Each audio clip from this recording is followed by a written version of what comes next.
Good morning, everybody. It is Monday, the 13th of June, 2022. I'm here for Middle Earth readings, helping you to navigate the flow of weird for your week ahead. I'm doing that with the movements of the planets through the runic wheel. And for those of you who are joining me individually, sharing your rune of the week, and we will have a look and see how your rune of the week works with those energies. So good morning and welcome. So we've got two planetary movements for this week. We've got a delicious full moon in Yera. So this is Yera here, the rune of the year, which is where the word Yera comes from, or rather the other way around, the word year comes from the rune Yera.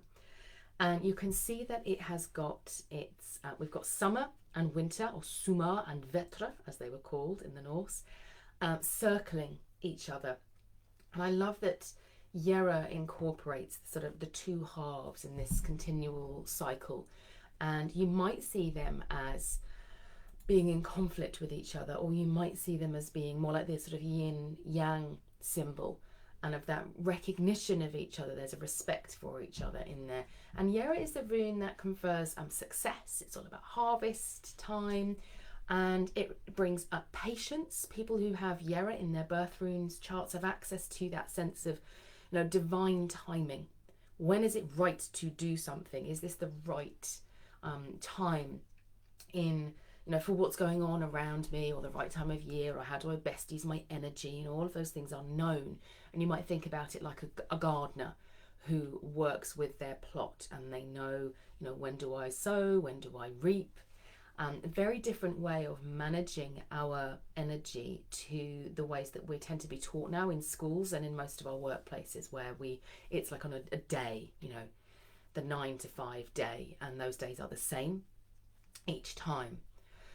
One of the things that I learned when I started to do my training with one of many the women's leadership organisation that I work with is recognising that actually, if we think about our energy in terms of fruitfulness, that there are times when we have high energy and we can go, I'm really ready and I've got lots of energy available to me. And there are going to be times when we have low energy, when we're supposed to be replenishing and we're supposed to be resting and thinking about ourselves as being part of the agricultural year rather than the industrial year can be really helpful.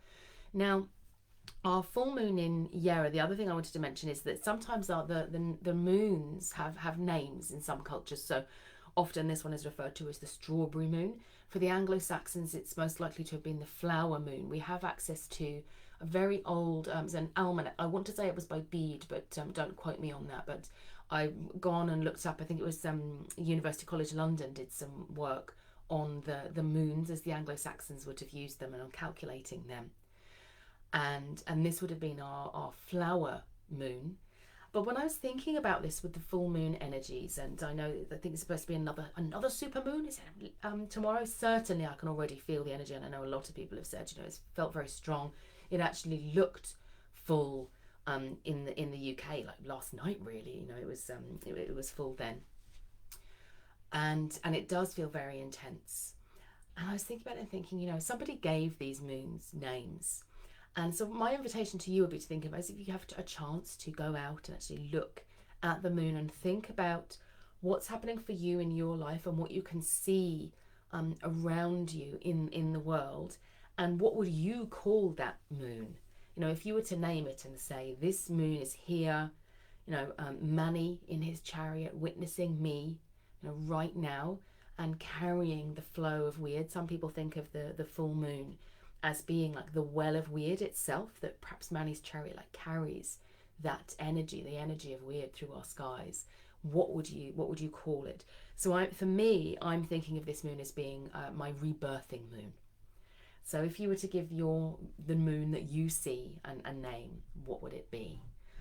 And the second piece that we have Frigg's chariot moving into Ingus, and we've been working with Ingus a lot recently. So we had Suna's chariot in Ingus for its 2-week period. It's now in Athala.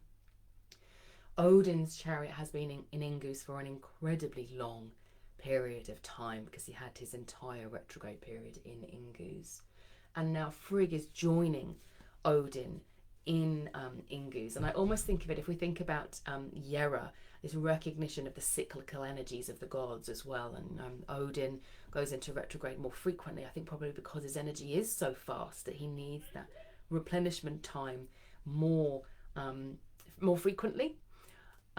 Frigg is going into Ingus as well, so they're going to be there and sharing that energy, that real sort of alchemy of the masculine and the feminine coming through, and this sense of a larger rebirthing that perhaps for me personally feels as if it's from this full moon through to the summer solstice, and that we can harness that energy as we move through the course of this week, or this week and a bit. And so many people that I've spoken to, including myself, have really struggled in the last week. And I can't say, hand on heart, there's loads of reasons why that might be. I know we've got some retrograde energy, and Odin has been in Ingus for an inconceivably long period of time, and we've got lots of potential things that could cause it. But it does feel as if collectively there has been challenge energy coming through over the last week.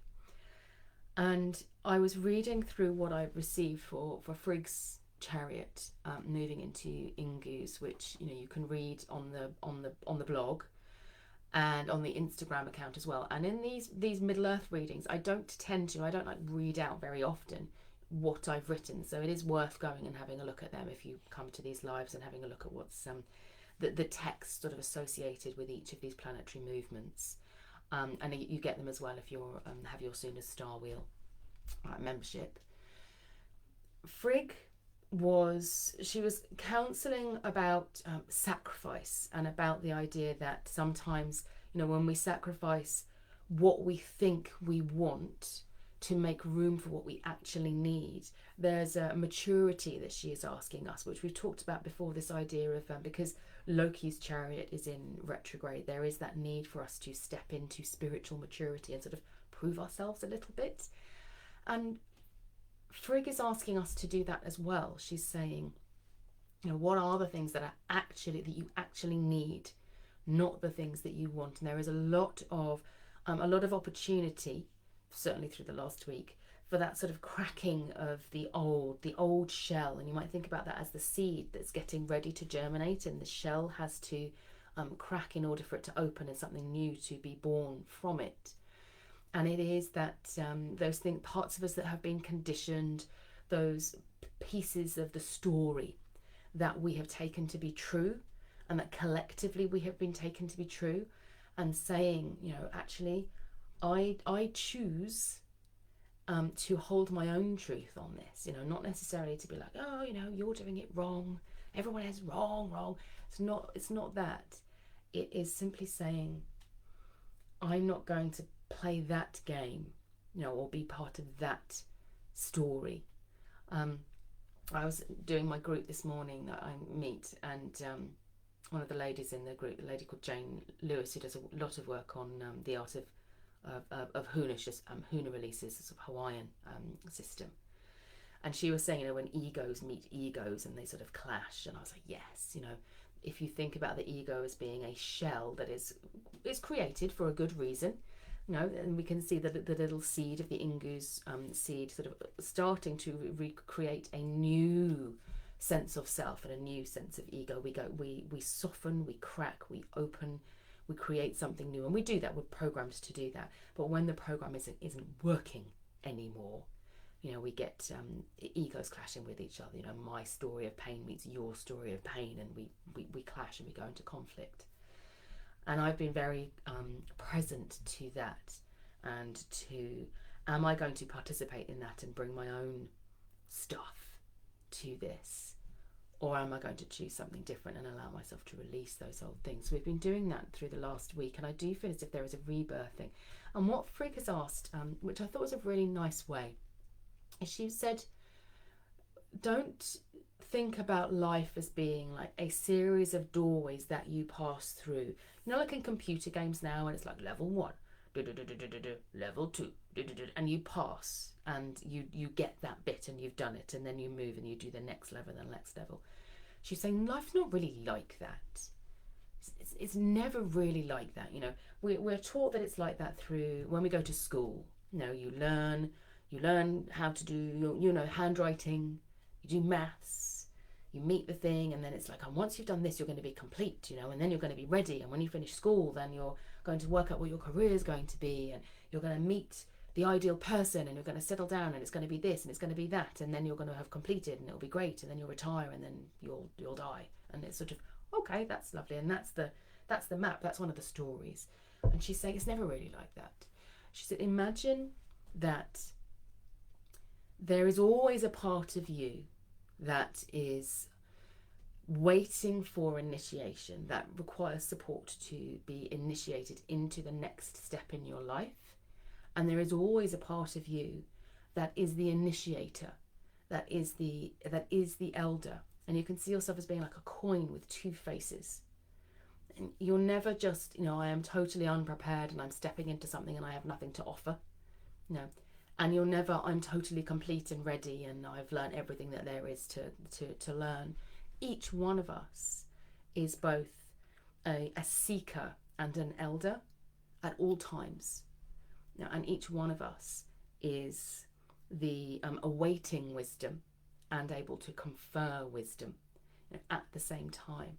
And when we're able to be more comfortable in that, and not to see the one waiting to be initiated as being sort of vulnerable or weak or unready or silly or foolish or any of those things, and not to see the elder as being like perfect and complete and always right, when we're able to actually recognize that those two parts of ourselves are one and the same, and they're interacting. For those of you who do the tarot, it's a bit like the Fool and the Magician, and we can see it within the Yarrow rune as well, that spinning, and in the Ingu seed that always contains the code of that which is to come, of that which is to be birthed inside it, but it needs the earth to nourish it, and the earth needs it to hold that code in order for the next plant to grow and to die and to go back into the soil. It's a symbiotic relationship. When we're able to do that, then we are fully engaged in the mysteries, in the earth mysteries, and we're able to sort of fulfill or travel the road of the spiritual hero. So that is enough of me talking to you about the energies for the week ahead. So full moon in Yarra. What would you call your moon? What's like rebirthing, flowering, ready for you to taste and enjoy right now. Remembering that we've got that period of time coming up to the summer solstice for that rebirthing, as I'm thinking of it being. And we've got the Ingu's energy, and what Frigg's been saying about that, about us being both the seed and the completed item, that we're always in cycle, part elder and part seeker. Let me see what people have got in terms of, hello Carol, lovely to see you. Erica, hello everybody. You've got Athala for the week. Here I've just happened to have to hand the Athala rune there. And we're in the half month of Athala at the moment. So this is a really lovely rune to have and to work with. It is the rune of ancestry and inheritance and legacy. So it's interesting if you think about that in terms of what we need to break apart and what we're birthing into. And what this speaks to me of is each generation has its own sacred rituals that have been formed to help us to sort of embed ourselves in life and to operate as a society and to understand what is happening around us. And to connect at a soul level with ourselves and with each other and with our planet. These are the purposes of all of these rituals. And there is a reminder here that the sacred rituals of our ancestors have a place for us in our lives, in connecting us with something that is bigger than ourselves, and in conferring that wisdom, and in them being our elders who are initiating us. But we are also in the process of learning the rituals that are relevant for us in our time. and that those necessarily do change. They do become ours. They're no longer that which was created by and belonged to the ancestors. They become that which was belongs to and was created by us, which we in turn hand down to the next generation, and they will do the same. And I feel as if, Erica, there's a question again. I think that there's something very personal about this period of time. I was mentioning about the moon and sort of naming the moon for yourself. And I feel it's more than a recognition, because I know that, Erica, for you already do a huge amount of work on weaving together the stories and the knowledge and the travelling of the land and the exploration of your ancestry with what is very present and relevant to you at this time.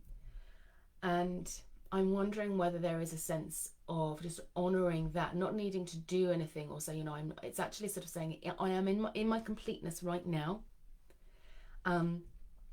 What am I birthing into the world, and naming it for yourself in whatever way you want to name it for yourself, and seeing it as something something beautiful that someone else or many others will pick up in the future. The stream or the current or the signature of Erica, and it's honouring that as part of the tapestry, and saying that's already there. It's not something that you need to continue working on. I'm not saying that you won't continue working on it, but there is an invitation to recognise yourself as complete in this moment. Felicity, you have Manas and Bacano, sneaking in 2 runes there. So we've got Manas, the rune of sovereignty and of the divine human, and we have Bacano, which is the rune of the rebirthing, which we've been talking a lot about rebirthing, innovation, the new, the birch trees literally like coming and their green leaves like greening the earth, and that irrepressible energy of life that comes through. And I feel as if with the do you like my mug, by the way? This is The Nightmare Before Christmas, which is deeply appropriate for the time of year, obviously. There is a interesting, I want to say that Manas and Bacano are asking to be more in partnership with each other. And as I try and piece them together in my mind, I'll see if I can find the 2 cards actually as I'm speaking. The Bacano rune and the Manas rune are sort of in my mind trying to click together like 2 parts of a puzzle and create a bind rune. So here we've got the Bacano rune, and then we've got the Manas rune. There you can see. Now, the Bacano rune is sort of wanting to slip in there and become one with the Manas rune. You can see that maybe you could form the B there or on the other side as well, and it would form this sort of matrix energy. I know that you actually do, obviously, Felicity, I know that you do phenomenal work with your rondel runes and bringing them together. And I think that they are actually asking you to do that work as an energetic foundation for synthesizing the feminine. And the Manas isn't a masculine rune, although it's called the rune of man. It means humanity. In our ancestors didn't see like the word man as being gendered. It was just man, and we sometimes still refer to it as that when we say like mankind. It means everybody. But there is a sense in which these 2 runes, perhaps just in our recent past, in our recent history with feminism and reclamation of the divine feminine that's been coming through very strongly, wanting to now bring that into wholeness. And that's the only way that I can say it, Felicity. And it just feels as if it's an important piece that you could support in creating a synergized, alchemized way of those 2 runes coming together, and perhaps a number of different ways in which they could interrelate with each other, that is supporting a maturing of that maturing into what the next generation will need as our understandings of identity and gender and self and things like that continue to evolve. It feels as if the Bacano rune is saying, I've been stuck in one, in the conversation, like in the limelight, having this talk about, what does it mean to be feminine for a long time. And I want to be synthesized and integrated back into whole and completion. So just a piece of work there for you to do for this is basically what I'm hearing. There might be something personal within that, just in terms of doing that work. Marie, your rune is Yera, which we've talked about already. So harnessing the energy of the full moon will be wonderful for you. There is that sense for me of patience and really feeling into the divine timing of, everything comes when it is meant to. There is no, I'm not achieving enough. There is no, everyone else is doing better than me. There is no, back in the past I was able to do this. There is none of that. There is literally the being fully present in the moment and seeing these arms of the Yera rune stretching out through the past and into the future. And what I'm seeing, Marie, and I'm going to just describe it to you because I'm not sure, I think maybe the interpretation is yours, is that the deeper we root ourselves into the past, the more we look back over the road that we have trodden, from this lifetime but also previous lifetimes, and recognizing ourselves as part of that ancestral line, that the future is always mapped out to a certain extent based on the past, and the past has created the channel through which the future will flow. And it's almost that recognition of a mirroring, but that it doesn't have to be the same. We don't have to repeat the same cycle each time, but there may well be an honouring or a re-emerging or a reflowering of something, like a motif, like motifs that come up through the tapestry time and time again. So you might want to look at that and think, if there are things that are coming through for you and you just think, I thought I dealt with this, or this is reminding me of something else and it's not particularly comfortable or pleasant. It's saying, okay, just because it's a mirroring, the energetic motif has emerged out of the tapestry, out of the soul tapestry, the tapestry of being has come back out, and we can see that thread coming through again. It doesn't mean that it has to be the same. You are still the weaver. So you still get to decide how you want to engage with that pattern. So yeah, I think two things there. One is about that full presence and recognizing you're in the present moment, even if you can see and survey the past stretching out. And even if you're seeing,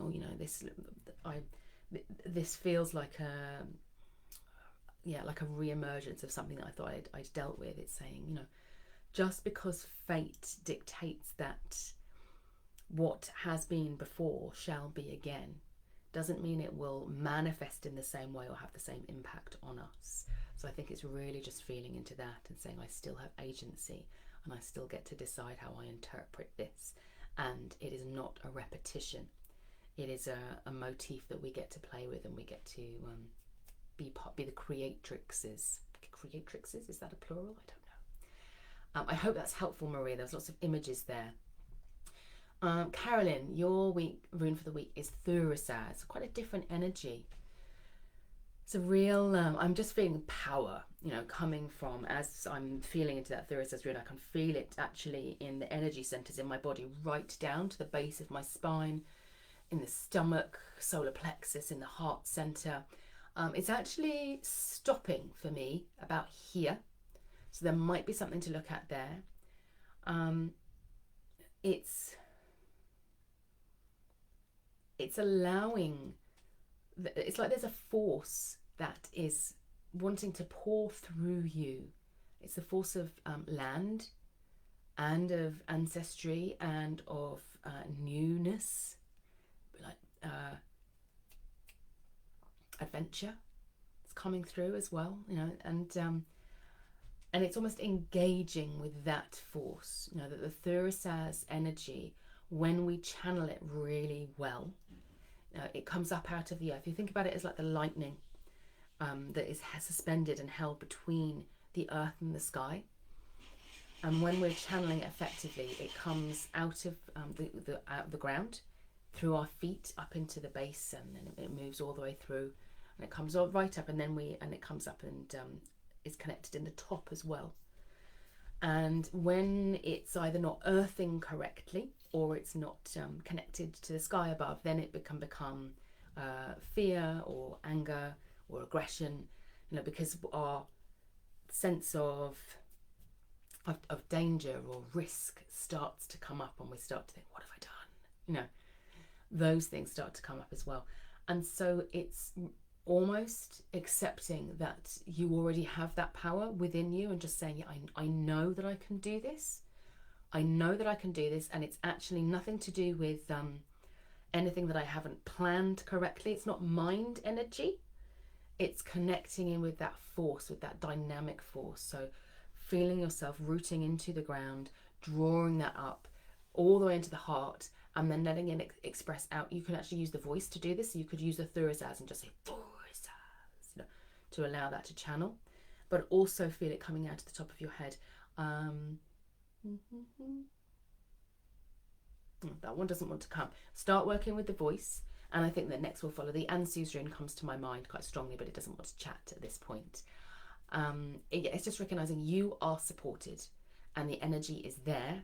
So it's less about what do I do differently and more about how do I access the energy. So I hope that's helpful. And then Lisa, you've got Thurisaz as well, immediately after underneath Carolyn.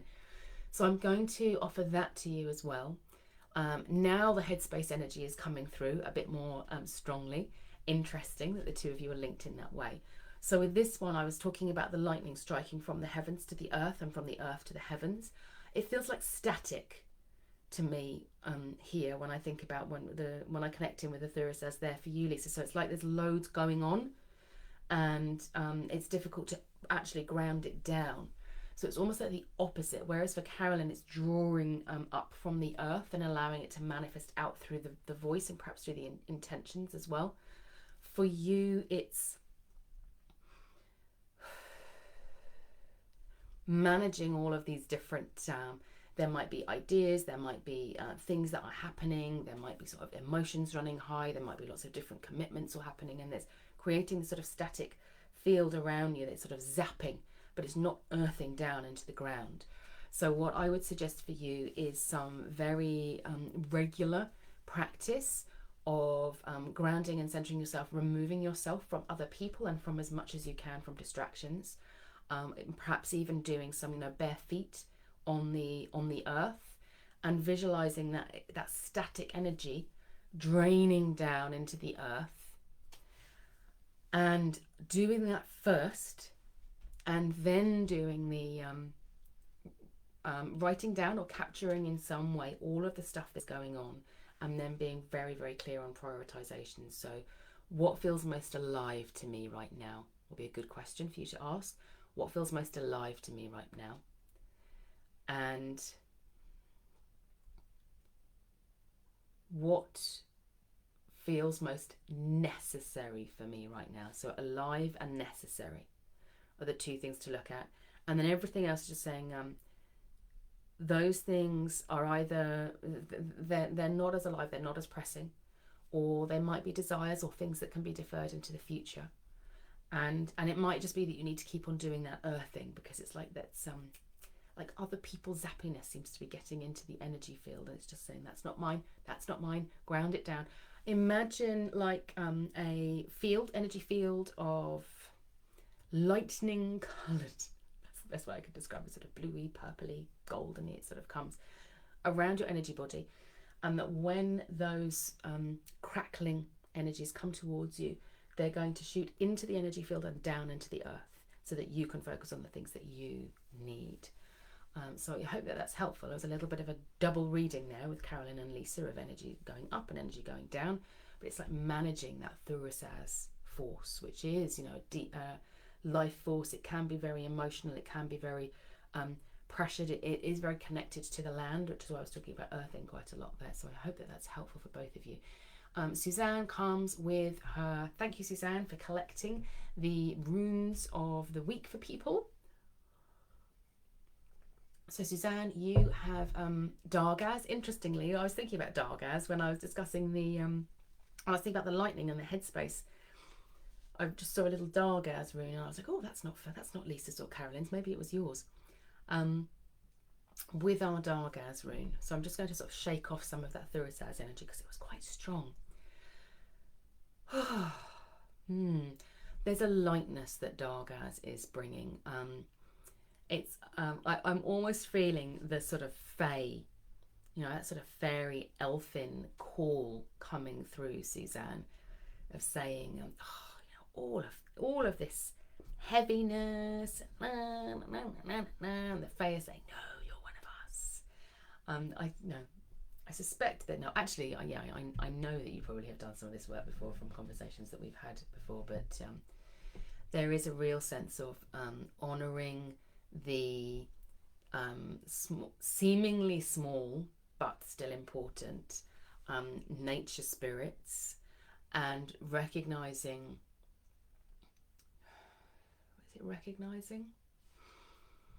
I think it's just claiming that part of yourself as sacred.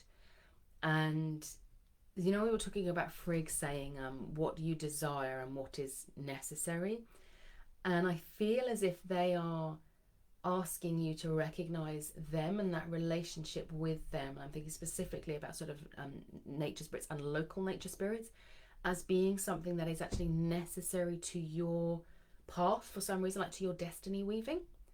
So I'm just going to leave you to play with that. And actually, it's like the Dargaz rune is saying, yeah, your ability to see and connect is tied in with that Dargaz rune and with your relationship to nature spirits who see you and go, that's someone who gets us, so they like you. And then it might be almost that the necessity is two ways, that it's necessary for you, but it's also necessary for them. The more that we are able to connect in with the earth as a sacred being, with the sacred presence of the earth, the better it's going to be for all of us, really. In terms of managing our relationship with the earth and having it become more sustainable. So I think they're just whispering to you about that and saying, come and play. That's all you need to do. You don't need to do anything else. It's literally just come into play.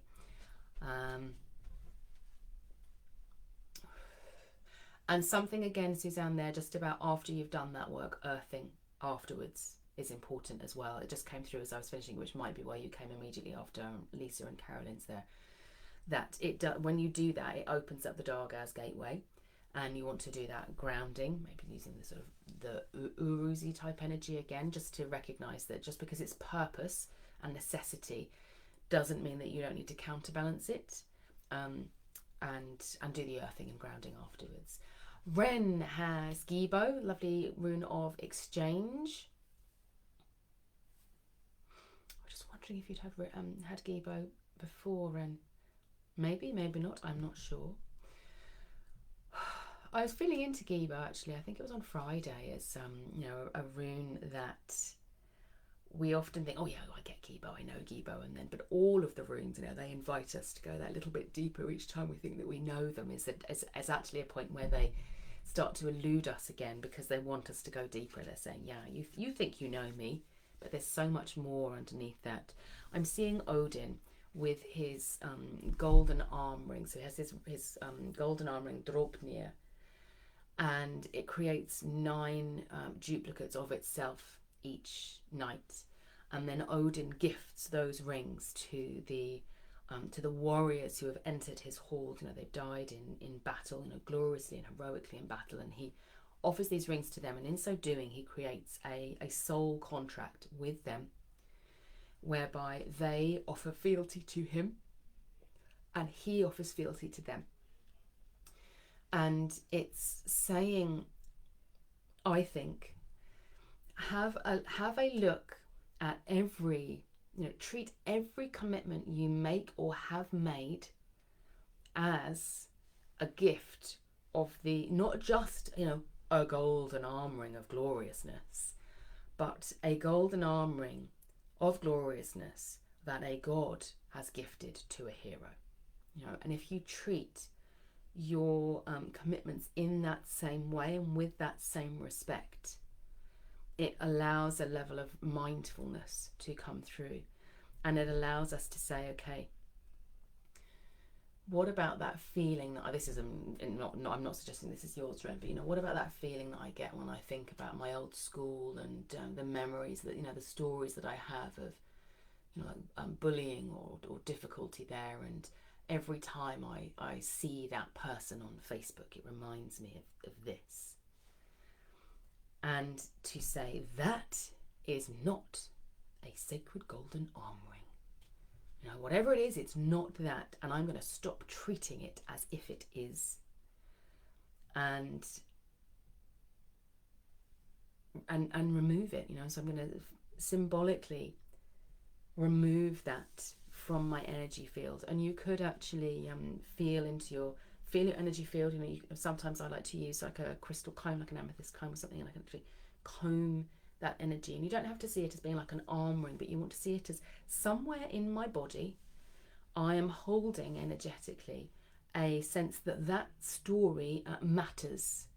That there is something that matters to me, because it still gives me that sense of, I'm remembering that. Why don't I feel the same way? I don't remember the running down the playing field, winning the race, yay! It doesn't have the same emotional pull as the story about the bullying and things, just for whatever reason. And so it's drawing those things out and saying, I don't hold them as sacred. I don't want to have my attention on them, my time on them. And so always going back to that visualization of Odin with the golden armor and saying, I honor you, and what I will give in exchange is, X, Y, and Z. And what you're saying is, no, I'm not. The exchange that you're giving to those stories is the attention that you that you pay to them. And so you're making that part of your sacred story. Now, a lot of what I've just said is, those are my stories, or stories that I've worked through in the past. But have a feel into your own to say, which stories from my past do I spend the most amount of time thinking about, honouring, remembering, and are they the ones that I want to choose? If I was there with Odin and I was giving those golden arm rings to the people or to the moments in my life, and I was saying, yes, I have a sacred bond with you because you matter to me. Which stories from your past would you give those to? And we then start to apply that same thing to our daily lives. Is this moment worthy of my golden arm ring? Which moments from my day do I want to give deep and sincere gratitude for? And obviously you can then do some gratitudes at the end of the day. But I wanted to offer you that story of Odin with the golden arm rings, because it is, the gods see these things as important.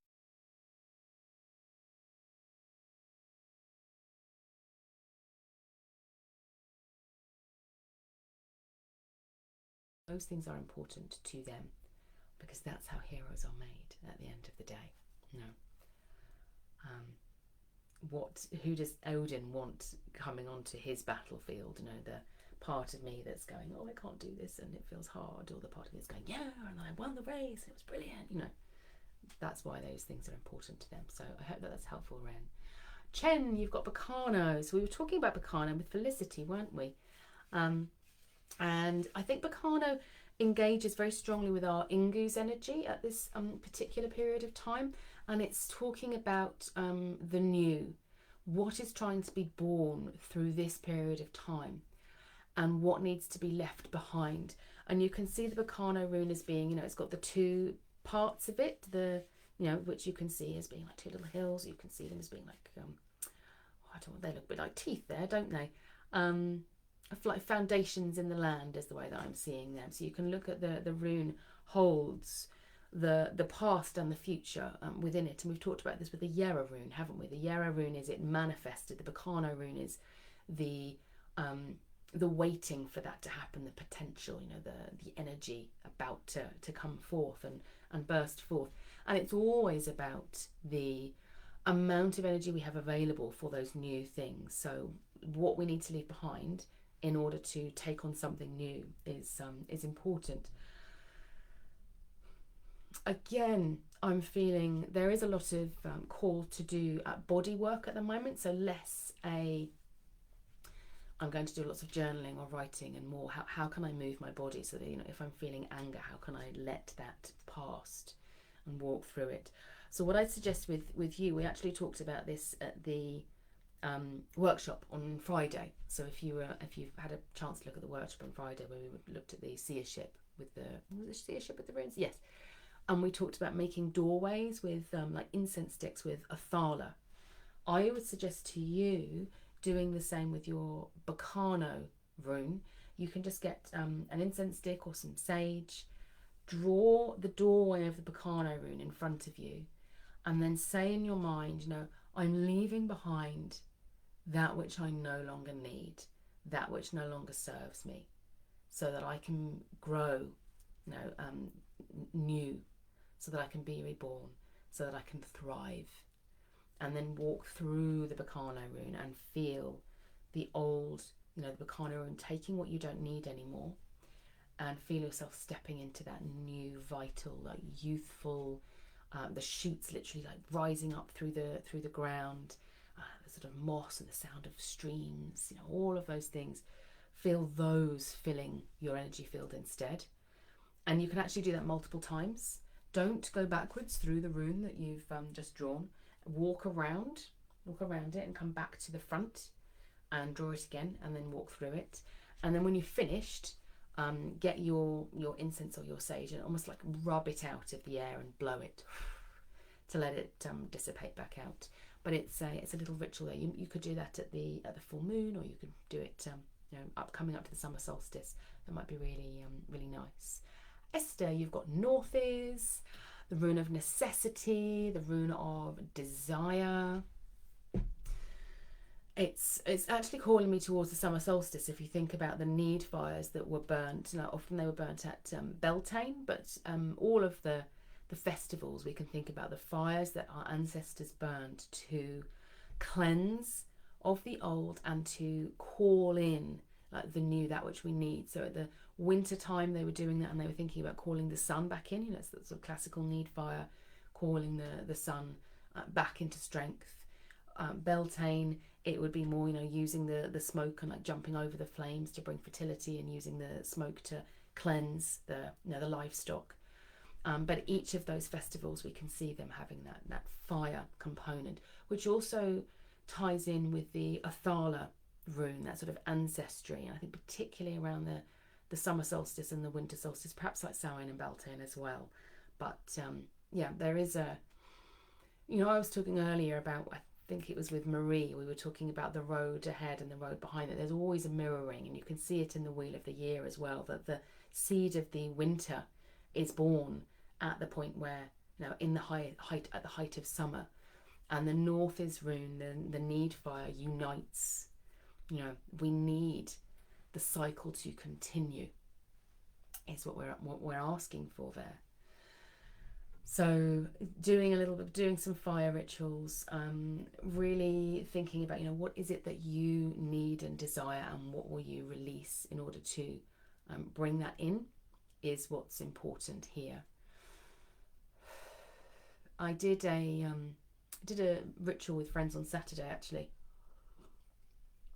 And we were talking about this, the power that our ancestors saw in the act of sacrificing something that was important to us, knowing that through making that sacrifice, we were setting in, we weren't saying, oh please, oh great God, you know, come and I'm sacrificing this, and then I'm coming, you know, and asking you and sort of begging you for something.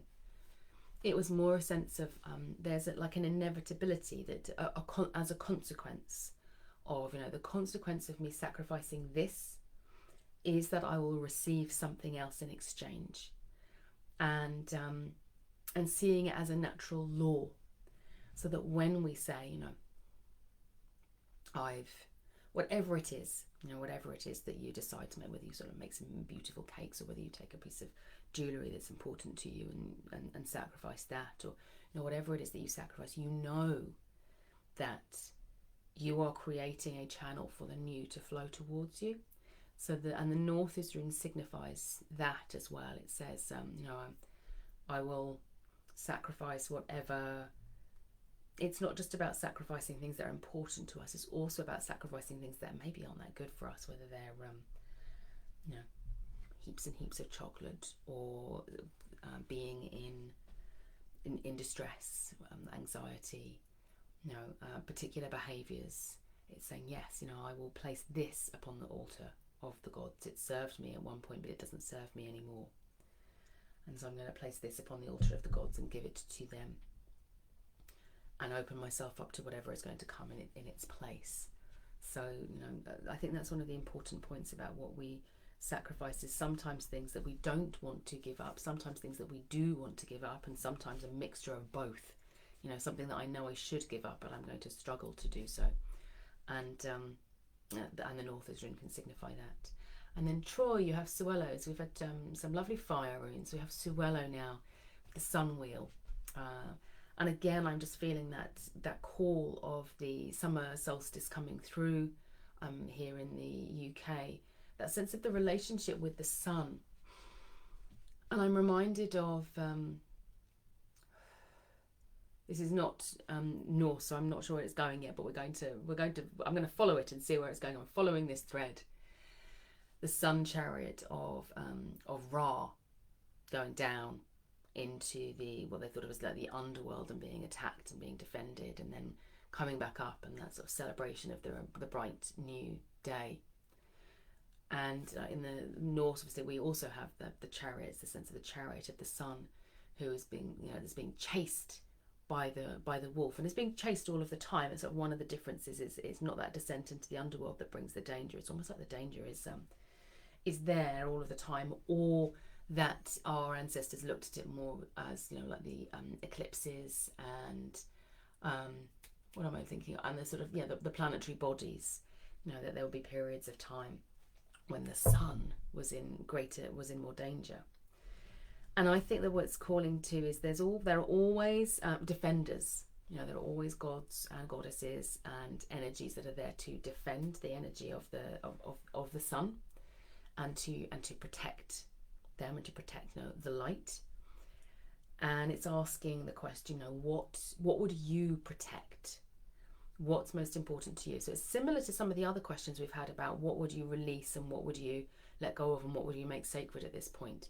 But the Suello rune is asking you that, particularly just in terms of if you think about yourself as the purpose that the sun represents to you, and what you would be willing to sort of stand, with your spear is what I was sort of seeing, or and say, yes, I take a stand for this, and doing some work and honouring when you have done that in the past, and perhaps also touching with the Dropnir, the Gibo rune that we had earlier. I think it was for Ren. That idea that in doing that, in saying, I choose to pledge my fealty to this and to take my stand for this, we do expect something in return as well. When we do that, there is an exchange. Suello leads us on the path. It says that everybody has their purpose, and what we need to trust is that although this is important over here, I can see this, and this is important over here, that's somebody else's purpose. This is my purpose over here, and I am allowed to guard that purpose, defend it, put my energies into it, sacrifice for it, do all of those things, and expect to receive reward is a bit, I don't want to think sort of materialistically, but to be sustained and nurtured, and to have that reciprocated without worrying that the bit over here isn't being done and feeling bad and guilty about it, because that's somebody else's destiny. And the more we're able to claim our own destinies, the more we support other people in saying, somebody else has got this, and I trust that you've got this. So maybe just having a little look there at going, am I taking on the things that are actually mine, is perhaps what is asking you there. Cheryl says, good morning, I've got a strong message from my rune this week, so I'm just here to listen. Oh, that's lovely. Then very nice to have you here, Cheryl, as well. Darren, hello everybody, hope you're all fine, have a good week. My rune for the week is Athala. So we've had, have we had Athala, or did I talk about it just because I wanted to talk about Athala? No, I think that we have had Athala, but let me just feel into that a bit more. That's the flame is coming back, the fire is coming back strongly again for Athala, as I'm feeling into yours, Darren. But there's a sense of you being a torchbearer is what I'm feeling into here. And again, I'm seeing a line, ancestors behind you. Some on this side, some on that side, and they'd like the different ancestral lines behind you. And each of them holding a torch. And you holding that torch as well. I think it's a mixing of some of the other readings that we've had before about saying that each of us, in our ancestral lines, each of us bears a torch.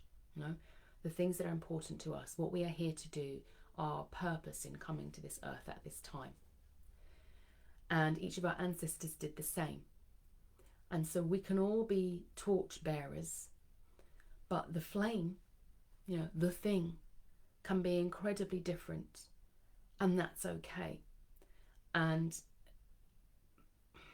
when we stand within our circle of ancestors, we don't need to feel like, I'm not doing the same as them, because they will see us as the torchbearer. Even if our flame is burning brilliant green, and theirs was a dull throbbing red, that there's no betrayal.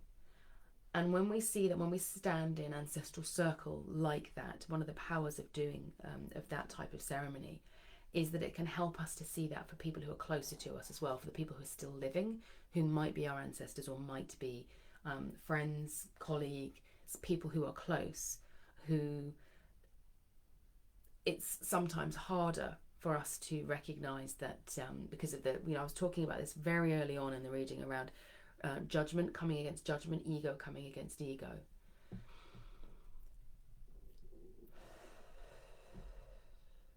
That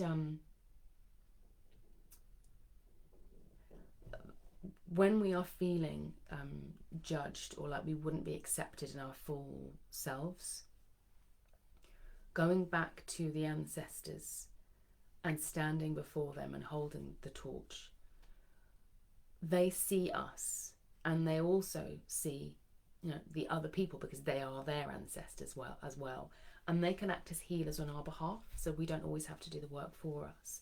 Sometimes it's enough to, again, I was talking about sometimes giving the sacrifice to the gods. In this case, it's giving the worry, or the judgment, or the sense of difference, or the sense of I can't show up fully as I am because that's not what was expected of me, giving that to the ancestors, because they have a very different perspective on these things. That's like one of the advantages, I think, of being the ancestors, is they get to see the light that each person carries inside them in a way that often we can't, because the downside of being in the realm of the day, of daylight, is that the stars and the torches, we can't see the stars when the sun is sailing across the sky.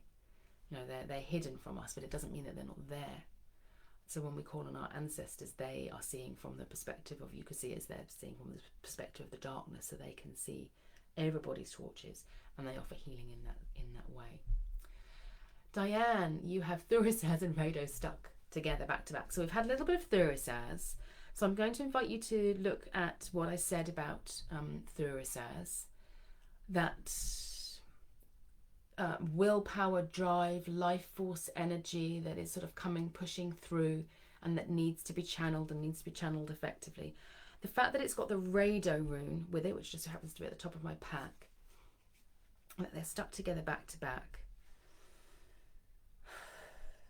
I'm seeing Thor actually on the road. That he's often travelling out, on a mission of some description. Something that Odin wants him to go and do, and he's bringing the hammer with him. He's going out into the unknown, on this journey, but he carries the hammer with him. And for you, I think it's a sense of maybe even you might actually want to like wear the little hammer of Thor, have it on your body somewhere, and it's that reminder that you are carrying that life force energy, that Thurisaz energy within you as you are traveling on the road. And Thor, you know, if you like look at him from far enough away, I'm seeing him on the road, and it's sort of like this dark figure moving along the track, and seemingly vulnerable in some way. You know, he goes out into the realm of the Jotun, and even though he's big, he's not that big, you know. And even though they're a bit afraid, they're not that afraid. But when he draws the hammer, they're gonna step back. But he doesn't reveal that power all of the time. He carries it with him in the form of the hammer and uses it when it's necessary. And it's that sense for you, I think, of recognizing that, you know, I might feel small or unprepared on this road, and yet I have the hammer with me, and Thor has my back.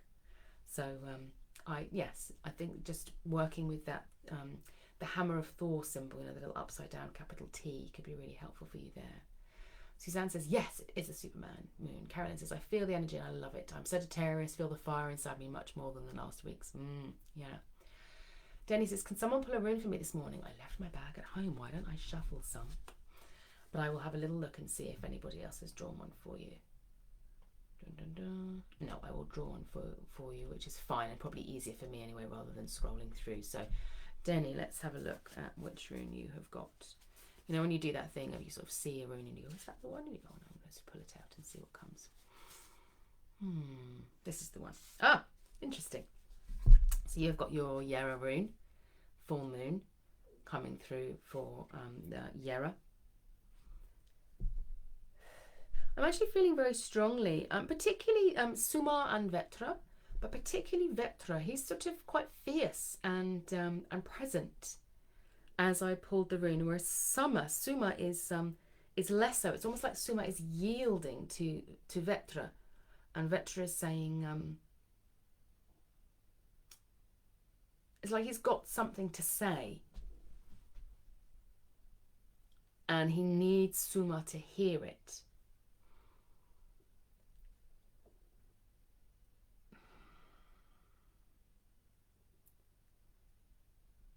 Yeah, it's very interesting. So when I'm sort of feeling into that sense of, so Vetra, you know, we don't know a huge amount about Sumar and Vetra. They're hidden in mystery for us, but they are considered to be brothers, and I want to say Jotun as well, and you know, sort of the ancient primal deities. And there is this force of, I can feel like the wind in particular rushing through. It's this very cold wind where he wants to speak, and Suma is actually allowing him to speak and saying, yes, you know, I am strong enough to receive you, strong enough to receive the winter even in summer.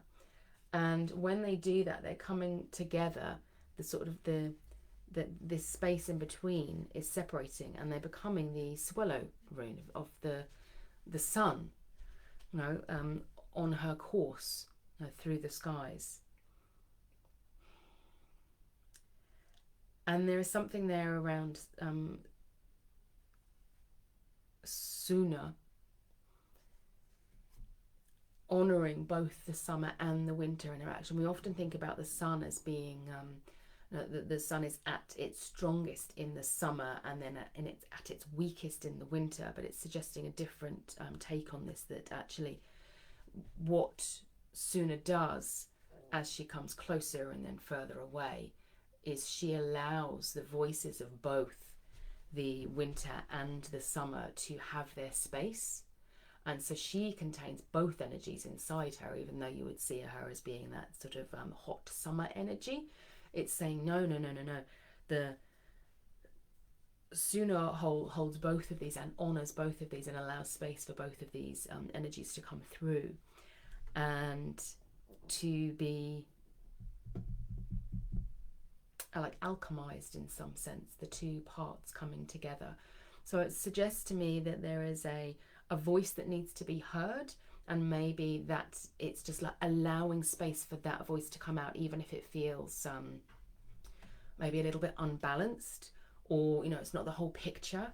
I might need to do more research or more thinking about how it might be received or what else is needed before it speaks. But it's almost saying, no, actually it's the act of speaking itself that's going to allow that synergy to come through. And I'm just going to leave you with Suna, because I don't know why she came forward and was like, right, I just need to share this part about I am not just the summer, I am actually the keeper of time, and I am the container of Suma and Vetra. I don't know why she wanted to say that, but I leave those with you, Denny, and to see what comes through for you.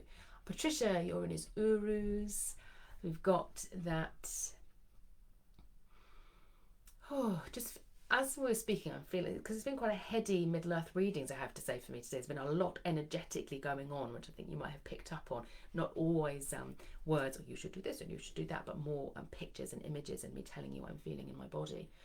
And Patricia, for me, with your Uruzan, there was a real sense of peace and wholeness and just that like deep earth energy. I literally want to go and lie down on the earth outside and just allow everything to sink down into the earth. I'm seeing like mountains and hillsides and streams and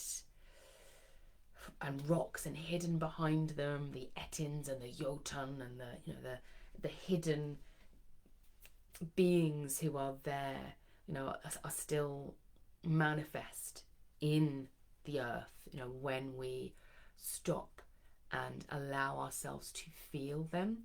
And I think that's what the suggestion is here for you, is that it's like that time, when you give yourself space and you go, well, actually, I'm just going to go and I'm going to lie on the earth or sit in my hammock or do whatever it is that I need to, and just sink deeper and deeper into the earth and see what comes, and release what I need to release and open to what I need to see in this point.